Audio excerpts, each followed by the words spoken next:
లడ్డూకు సంబంధించి సిబిఐ చేసినటువంటి ఇన్వెస్టిగేషన్లో వాళ్ళు సుప్రీంకోర్టుకి ఇచ్చినటువంటి ఛార్జీ షీట్లో కొన్ని విస్తుపోయే నిజాలు కూడా బయటపడ్డాయి. ఒకసారి ఆ ఛార్జీ షీట్ని మొత్తాన్ని తిరగేస్తే చాలా విషయాలు బయటపడతాయి. దాంట్లో నారా చంద్రబాబు నాయుడు గారి యొక్క కుట్ర, చేతగానితనం,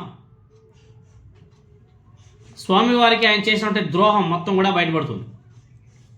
తిరుమల తిరుపతి దేవస్థానం అప్పుడు ఈవోగా ఉన్నటువంటి అనిల్ కుమార్ సింఘాల్ని రాత్రికి రాత్రే సైలెంట్గా ఎందుకు తప్పించారో తెలుసుకోవాలంటే చాలా విషయాలు ఉన్నాయి. వాటన్నిటిని కూడా ప్రజలు కూడా తెలుసుకోవాల్సిన అవసరం కూడా ఉంది. వాటన్నిటిని కూడా చూస్తే చంద్రబాబు నాయుడు గారు వెంకటేశ్వర స్వామికి ఎంత ద్రోహం చేశాడా అనేసి అనిపిస్తుంది. కొన్ని పాయింట్లు ఉన్నాయి. సిబిఐ వాళ్ళు ఛార్జీ షీట్లో పొందుపరిచినటువంటి పాయింట్సే మనం ఊహించి ఎల్లో మీడియా లాగా మన బుర్రలో ఉన్నది మనం చెప్పట్లే. సిబిఐ ఛార్జీ షీట్లో మెన్షన్ చేసినటువంటి పాయింట్స్. పాయింట్ నెంబర్ 1, ఏఆర్ డైరీకి చెందినటువంటి నెయ్యితో 4 ట్యాంకర్లు, 2 ట్యాంకర్లు జూలై 7, 2024న, మరో 2 ట్యాంకర్లు 12వ తేదీ జూలై 2024న తిరుమలకి వచ్చాయంట. టీటీడీ ఈ 4 ట్యాంకర్ల నుండి తీసుకున్నటువంటి నెయ్యి శాంపుల్స్ 17 జూలై 2024వ తేదీన ల్యాబ్కి కూడా పంపించారంట. జూలై 23వ తేదీన రిపోర్ట్ వచ్చిందంట.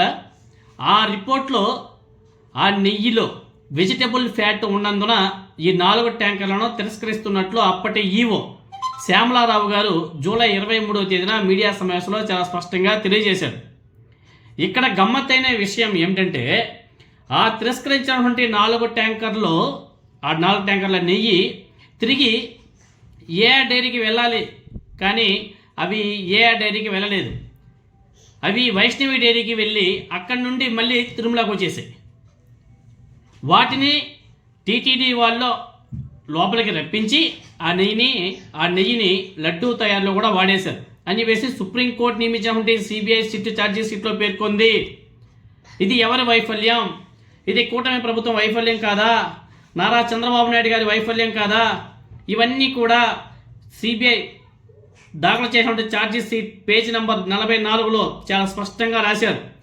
The said adulterated ghee supplied Bhole Baba organic dairy milk private limited చాలా స్పష్టంగా రాశారు. 44వ పేజీలో చాలా స్పష్టంగా దాని గురించి రాశారు. మీరందరూ కూడా చూసుకోవచ్చు, డౌట్స్ ఉంటాయి.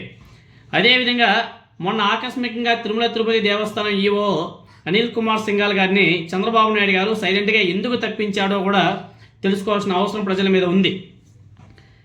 అల్ఫా మిల్క్లో ప్రమాణాలు బాగా లేవని వాళ్ళ మీద కూడా సిబిఐ కేసు పెట్టింది. కానీ అదే అల్ఫా కంపెనీకి 10 లక్షల కేజీల నెయ్యిని సప్లై చేయమని చెప్పేసి ప్రస్తుతం ఉన్నటువంటి టీటీడీ చైర్మన్ బిఆర్ నాయుడు 245 కోట్లకు కాంట్రాక్ట్ కూడా ఇచ్చాడు. 10 లక్షల కేజీల నెయ్యి 245 కోట్లకు కాంట్రాక్ట్ కూడా ఇచ్చినాడు మన బిఆర్ నాయుడు గారు. దీన్ని సిబిఐ వాళ్ళ ఛార్జీ షీట్లో తీవ్రంగా తప్పుపడితే చంద్రబాబు నాయుడు గారి ప్రభుత్వం మాకేం తెలీదు, దీన్ని టీటీడీ ఈవో అనిల్ కుమార్ సింఘాల్ మెడకి చుట్టి ఆయన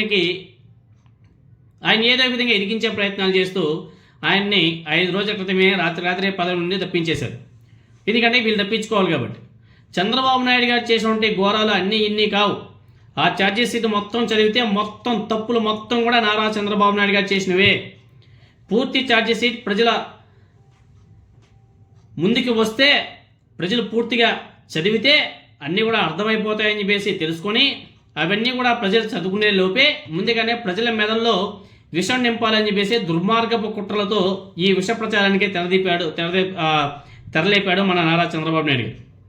పోస్టర్లు వేయించడం, దాదాపుగా 200 యూట్యూబ్ ఛానల్స్ ద్వారా ఫేక్ ప్రచారం చేయించడం, రోజు వైవి సుబ్బారెడ్డి గారి వీడియోలని వాళ్ళకి కావలసినట్టుగా వాళ్ళకు నచ్చినట్టుగా ఫేక్ ప్రచారం చేయించడం, ఎడిటింగ్లు చేయించడం. ఈ ఒక్క వారం రోజుల్లోనే తెలుగుదేశం పార్టీ 500 కోట్లు సోషల్ మీడియా ప్రచారానికే ఖర్చు పెట్టింది. అసలు వీళ్ళ దోపిడీ కని విని ఎరగని రీతిలో ఉన్నాయి.